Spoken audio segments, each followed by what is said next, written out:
넘어진 자리에 오래 머무르지 마라. 실패는 끝이 아니라 신호다. 우리의 가장 큰 영광은 결코 넘어지지 않음이 아니라 넘어질 때마다 다시 일어나는 데 있다. 공자. 공자는 인생을 단 한 번의 성공으로 정의하지 않았다. 오히려 인생이란 얼마나 자주 넘어졌느냐보다 그때마다 얼마나 다시 일어섰는가를 묻는 과정이라 했다. 다시 일어남은 단순한 회복이 아니라 실패를 하나의 신호로 받아들이는 태도에서 출발한다. 사람들은 실패를 종착역이라 착각한다. 하지만 그것은 방향을 바꾸라는 신호일 뿐이다. 가야 할 길이 끝났다는 뜻이 아니라 걸어온 길을 돌아보라는 이야기다. 실패는 못했다는 평가가 아니라 이 방향은 아니었다는 메시지다. 한 청년이 있었다. 세 번의 창업 실패, 이력서 200장을 돌려도 연락 없는 회사들, 친구들은 취업하고 연애하는데 자신만 멈춰서 있는 것 같았다. 그 청년은 어느 날 깊은 좌절 끝에 한 장의 종이에 이렇게 썼다. 나는 실패했다. 그리고 그 밑에 작게 적었다. 하지만 아직 끝난 건 아니다. 그 작은 문장이 그를 다시 움직이게 했다. 그는 실패를 분석했다. 그 속엔 분명 잘못이 있었지만 동시에 의미도 있었다. 실패를 신호로 읽기 시작하자 방향이 보였다.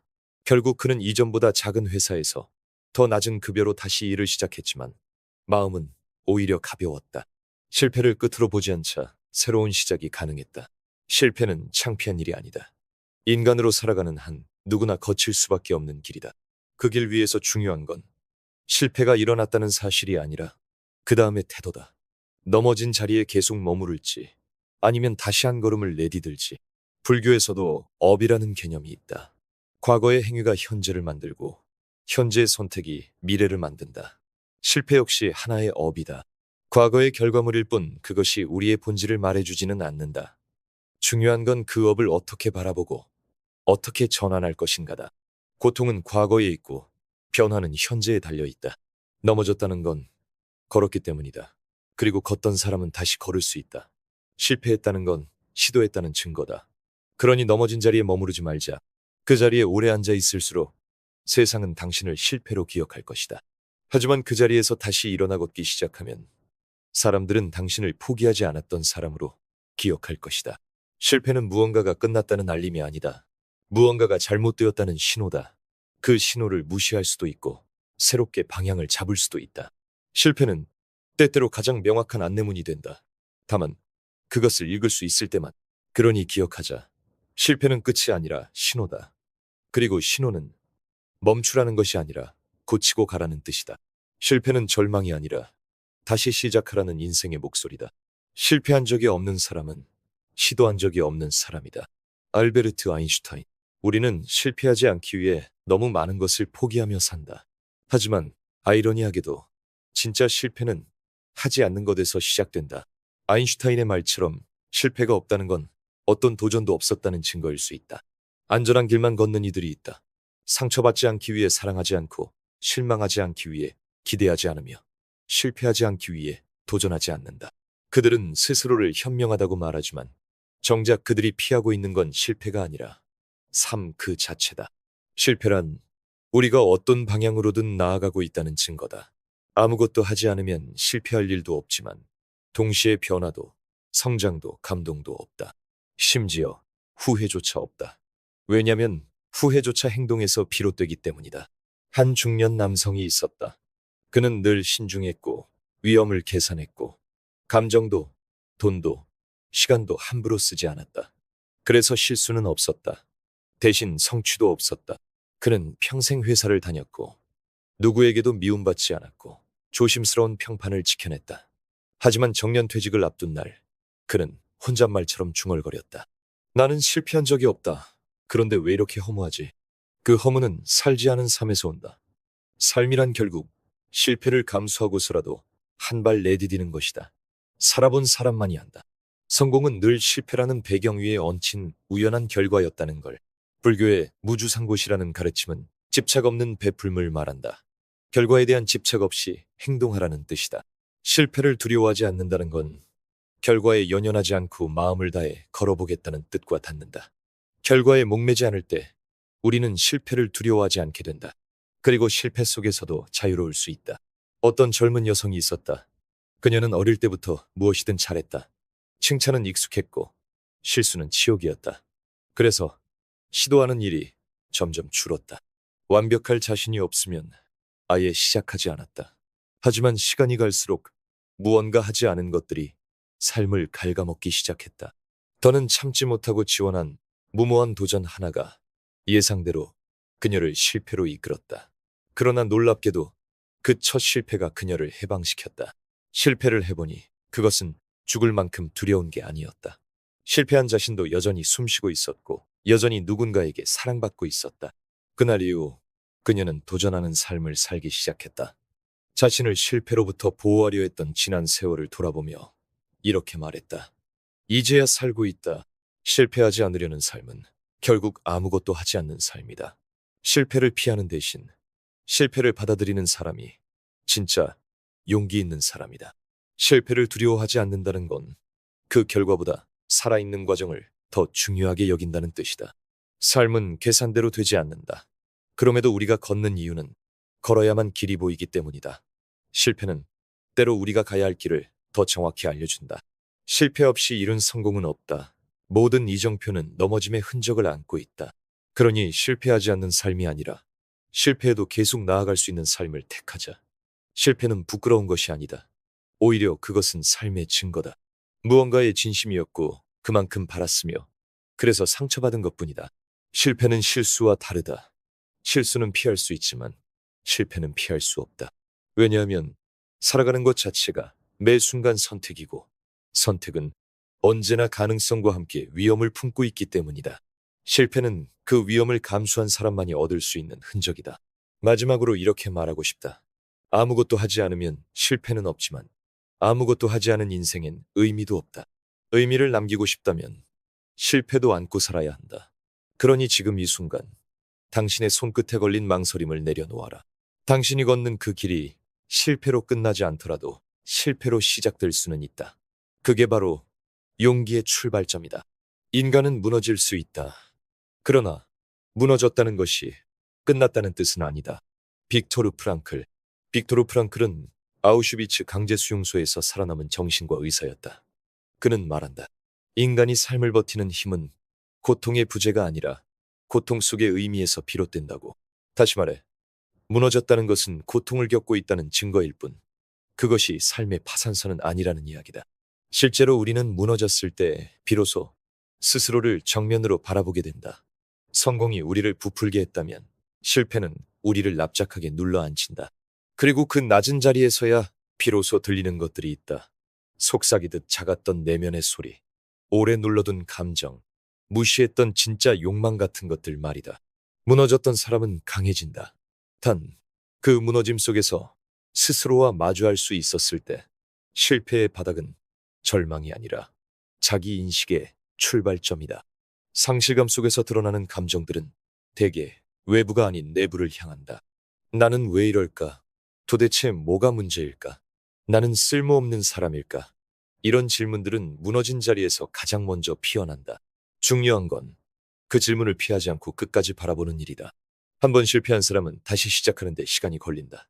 상처가 아직 아물지 않았고 그 고통이 다시 반복될까봐 두렵기 때문이다. 하지만 진짜로 무서운 건 실패가 아니라 실패 후 아무것도 하지 않는 태도다. 상처는 정지시킬 수 있지만 낫게 하려면 반드시 움직여야 한다. 움직임이 회복의 조건이기 때문이다. 실제 심리학에서도 자기 효능감이란 개념이 있다. 실패 이후 다시 일어설 수 있다고 믿는 능력, 즉 나는 다시 해낼 수 있다는 자기 인식이다. 이 효능감은 성공보다 실패에서 더 단단히 길러진다. 이전에 실패한 경험이 있는 사람일수록 다시 일어날 때 더 정교하게 자신을 조절하고 더 현실적인 목표를 세운다. 넘어져 본 사람만이 어떻게 일어서는지를 안다. 한 중소기업 대표가 있었다. 그는 수년간 운영하던 회사를 폐업하며 말 그대로 바닥을 경험했다. 대출은 남았고 직원들에게 사과하며 퇴직금을 못 준 자책감에 우울증까지 겪었다. 몇 달 동안 아무것도 하지 못했다. 침대에서 일어나는 것도 어려웠다. 하지만 어느 날 우연히 본 메일 하나에서 새로운 소프트웨어 시장의 가능성을 발견했다. 큰일은 아니었고 대단한 사업도 아니었다. 그저 작은 프로젝트였다. 하지만 그는 그 일에 몰입했다. 이유는 단 하나였다. 아무것도 안 하면 정말 아무 일도 안 생긴다. 그 말이 그의 심리를 바꿨다. 결과는 아직 작지만 그는 다시 일어섰다. 무너졌던 그 자리에서 단 하나의 단단한 이유를 붙잡고 불교에서는 마음이 하는 모든 행위는 씨앗이 되어 다시 돌아온다고 본다. 업엽이란 단지 과거의 잘못을 말하는 것이 아니라 현재의 모든 선택이 미래로 이어진다는 가르침이다. 실패했을 때 무너진 자리에 주저앉아 있다면 그것이 또 하나의 업이 된다. 반면 작더라도 다시 한 걸음을 내딛는다면 그것은 새로운 흐름의 시작이 된다. 사람들은 흔히 말한다. 나는 다시는 못 일어날 것 같아.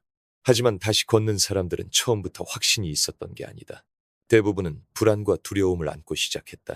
용기는 확신이 아니라 불안 속에서도 움직이는 행위에서 비롯된다. 심리학자 캐럴 드웩은 성장 마인드셋이라는 개념을 말한다. 실패를 능력 없음이 아닌 능력 확장의 기회로 보는 마음이다. 이 사고방식은 사람을 쉽게 무너지지 않게 만든다. 실패를 개인의 고정된 자격이 아니라 변화 가능한 상태로 보기 때문이다. 이 관점은 실패 이후의 삶을 결정짓는다. 한 청년은 공무원 시험에만 5번 떨어졌다. 가족의 기대는 무너졌고 친구들과의 연락도 끊겼다. 하지만 그는 한 가지를 놓지 않았다. 하루 1시간 글을 썼다. 처음엔 일기처럼 시작한 글이 어느 날 블로그에 올려졌고 그 글을 읽은 누군가가 출판 제안을 했다. 그렇게 그는 작가가 됐다. 나는 시험에 실패했지만 나 자신에게 실패하진 않았다. 그가 자주 하는 말이다. 결국 무너짐이란 인간이 경험할 수 있는 가장 깊은 자기와의 대면이다. 그리고 그 대면에서 도망치지 않는 사람만이 다시 걷기 시작할 수 있다. 실패가 무서운 게 아니라 그 실패를 통해 아무 의미도 찾지 못하는 게 무서운 것이다. 그러니 기억하자. 무너졌던 그 자리에서 다시 일어난 사람들은 특별한 능력이 있어서가 아니다. 다만 그들은 자신의 상처를 견디고 그 안에서 배운 것을 들고 한 걸음이라도 다시 걸어본 사람들이다. 걷는다는 건 완벽하게 회복되었다는 뜻이 아니다. 아픈 몸을 끌고라도 삶 쪽으로 방향을 돌리겠다는 조용한 의지의 표현이다. 무너졌던 자리에서도 인간은 다시 일어날 수 있다. 상처는 흔적이지만 동시에 증명이다. 내가 싸웠고 버텼고 다시 살아보려 했다는 증명. 무너짐은 끝이 아니라 진짜 나로 돌아오는 입구일지도 모른다. 당신 자신을 이해하는 것이 세상을 이해하는 첫걸음이다. 칼 구스타프 용. 실패한 순간 가장 먼저 고개를 드는 감정은 후회가 아니다. 수치심이다. 그리고 그 수치심은 곧 자기 혐오로 이어진다. 사람들은 결과보다 자신을 미워한다. 실패의 이유가 상황이나 타인 때문이었음에도 불구하고 자신을 끝까지 몰아붙인다. 왜 그랬을까라는 반성은 곧 나는 왜 이 모양일까라는 자책으로 변질된다. 자기 혐오는 실패의 가장 어두운 그림자다. 그것은 우리를 다시 시도하지 못하게 만든다. 자기 혐오에 빠진 사람은 실패했다는 사실보다 나는 실패한 인간이다라는 정체성이 갇힌다. 실패는 하나의 사건이어야 하지만 그 사건을 자기 존재 전체로 확장시킬 때 사람은 회복 불가능하다고 믿게 된다. 실제로 많은 사람들이 실패 이후의 삶을 포기한다. 다시 시도할 수 없는 이유는 기술이나 능력이 아니라 자기 자신을 믿지 못하기 때문이다. 문제는 실패 자체보다 그 실패를 해석하는 방식이다. 실패는 나쁜 일이 아니다. 나를 해치게 만드는 건 실패 이후 내가 나를 바라보는 방식이다. 불교에서는 자비를 자기 자신에게도 베풀라고 한다. 타인에게는 관대하면서 정작 자기에게만은 한없이 엄격한 사람들이 있다. 남의 실수에는 괜찮아, 그럴 수도 있지 하면서 자신의 실수에는 나는 왜 이래, 진짜 한심해라고 말하는 사람들. 그러나 자비란 타인을 향한 연민이기도 하지만 동시에 자기 자신에 대한 이해이기도 하다. 자기 자비는 자기 비하와는 다르다. 자신의 부족함을 눈감아주는 게 아니라 그 부족함을 있는 그대로 인식하고도 미워하지 않는 태도다. 한 여성이 있었다. 그녀는 이혼 후 스스로를 철저히 부정했다. 나는 누군가에게 선택받을 자격이 없는 사람이다. 그렇게 믿었다. 실패한 결혼, 실패한 관계, 실패한 엄마. 그녀는 하루에도 수십 번 자신에게 낙인을 찍었다. 하지만 몇 년이 지나고 그녀는 그 시간을 돌아보며 이렇게 말했다. 그땐 실패라고만 생각했는데 지금은 알겠어요. 내가 나를 너무 몰랐다는 걸요. 그녀는 그때 자신에게 따뜻하게 말해주고 싶다고 했다. 실패는 네가 나빠서가 아니라 아직 다 몰랐기 때문이야. 심리학에서는 이런 회복의 과정에서 자기 통찰과 자기 연민의 균형을 강조한다. 전자는 나를 객관적으로 들여다보는 힘이고 후자는 그럼에도 불구하고 나를 감싸 안는 마음이다. 둘 중 하나라도 부족하면 회복은 어렵다. 자기 통찰만 있고 자기 연민이 없으면 인간은 자기를 분석하다가 결국 자책의 구덩이에 빠진다. 반대로 자기 연민만 있고 통찰이 없다면 성장이 없다. 한 청년은 수년간 준비한 시험에 낙방한 후 자신을 무능하다고 규정했다. 사람들의 시선, 부모의 기대, 스스로에 대한 실망이 뒤엉켜 그를 삼켰다. 그는 외출을 멈추고 사람들과 연락을 끊고 자신의 이름을 듣는 것조차 싫어했다. 그런데 어느 날 일기를 쓰면서 문득 이런 문장이 튀어나왔다. 나는 나에게 너무 가혹했다. 그 문장을 쓴 이후 그는 변하기 시작했다. 매일 단 한 줄씩이라도 자신에 대해 써보았고 처음에는 겨우 숨쉬는 것조차 부끄럽던 자신이 점차 감정을 설명하고 과거를 이해하고 자신을 용서하게 됐다. 실패한 나를 이해한다는 건 단순한 미화가 아니다. 그것은 실패의 맥락을 복원하는 일이다. 왜 그런 선택을 했는지, 무엇이 나를 그렇게 몰고 갔는지, 그때의 감정과 환경은 어땠는지 차근히 바라보는 일이다. 이해 없이 용서는 없다. 그리고 이해 없는 회복도 없다. 불교의 선호에는 이런 말이 있다. 무명에서 비롯된 고통은 자각으로 풀린다. 모르고 겪은 고통은 알아차릴 때 비로소 풀린다. 실패한 자신을 있는 그대로 바라보고 왜 그랬는지를 묻는 것. 그것이 곧 자각이고 회복의 시작이다. 자기 혐오에 빠지지 않으려면 실패를 개인의 전부로 확장하지 말아야 한다. 우리는 실패한 사람이 아니라 실패한 경험을 가진 사람이다. 그리고 그 경험은 이전보다 조금 더 나를 아는 계기가 될 수 있다. 이해는 연민을 낳고 연민은 다시 한 걸음을 가능케 한다. 기억하자. 실패했다고 해서 내가 끝난 건 아니다. 다만 조금 더 자신을 배워야 한다는 신호다. 누구나 완전하지 않다. 중요한 건 그 불완전함을 혐오하지 않고 받아들일 수 있는 용기다. 그것이 진짜 회복의 시작이다. 용기란 두려움이 없는 것이 아니라 두려움에도 불구하고 행동하는 것이다. 넬슨 만델라. 많은 사람들이 오해한다. 두려움이 없어야 용기 있는 사람이라고. 하지만 두려움이 없는 사람은 없다. 진짜 용기는 떨리는 손으로 문을 두드리는 것이고 흔들리는 눈으로도 길을 바라보는 것이다. 용기는 두려움과 싸워서 이기는 것이 아니라 두려움과 함께 가는 것이다. 실패 이후 다시 길을 나서야 할 때 사람들은 대부분 말없이 주저한다. 아무 일도 하지 않는 이유는 겁이 나기 때문이다. 또다시 실패할까봐, 또다시 웃음거리가 될까봐, 또다시 내가 틀렸다고 증명될까봐. 그래서 사람들은 준비가 될 때까지 기다린다. 하지만 삶에서 완전한 준비란 오지 않는다. 준비되지 않은 채 나아가는 것이 진짜 삶이다. 한 중년 남자가 있었다. 그는 오랫동안 직장에만 몸을 담고 살다가 정년퇴직을 맞이했다. 그날 이후 그는 아무것도 할 수 없었다. 새로운 일을 시작할 생각만 해도 불안했고 젊은 사람들 속에 섞일 용기가 나지 않았다. 그에게 두려움은 늙음이었고 실수였고 무능함이었다. 하지만 어느 날 버스에서 우연히 들은 한마디가 그를 움직였다. 아무것도 안 하면 진짜 아무 일도 안 생겨. 그는 그 말을 종이에 적어 방 안에 붙였고 매일 그 문장을 읽으며 아주 작게 움직이기 시작했다. 도서관에 가보고 글을 써보고 무료 강의를 들어보았다. 처음엔 어색했고 허무했지만 점점 익숙해졌고 하루가 조금씩 채워졌다. 두려움은 여전했지만 삶은 다시 흐르기 시작했다. 심리학자 수전 제퍼슨은 말했다. 두려움을 없애는 유일한 방법은 그 두려움 속으로 들어가 행동하는 것이다. 이 말은 삶의 진실이다. 두려움이 사라지길 기다리는 사람은 결국 아무것도 하지 못한다. 우리는 행동함으로써 두려움과 친해지고 결국 두려움을 길들이게 된다. 불교에서는 무애, 무아이라는 개념이 있다. 가로막히지 않는 자유, 방해받지 않는 걸음. 하지만 그것은 장애가 없다는 뜻이 아니라 장애를 뚫고 가는 마음 상태를 뜻한다. 무애는 두려움이 없는 상태가 아니라 두려움 앞에서도 자유로운 마음이다. 다시 말해, 두려움은 존재하되 거기에 붙잡히지 않는 것이다. 두려움을 이기려는 사람은 항상 그 감정과 싸우지만 두려움을 받아들이는 사람은 오히려 여유를 갖는다. 그래, 나는 지금 무섭다. 그래서 더 천천히 가보자. 이런 태도는 실패 후의 삶에서 가장 필요한 자세다. 삶은 빠르게 뛰는 사람보다 끝까지 걸을 수 있는 사람에게 결국 길을 내어준다. 한 여성은 청춘의 한가운데에서 세 번의 대입 실패를 겪었다. 친구들은 사회에 나가고 부모는 기대를 접었고 그녀는 세상에서 고립되었다고 느꼈다.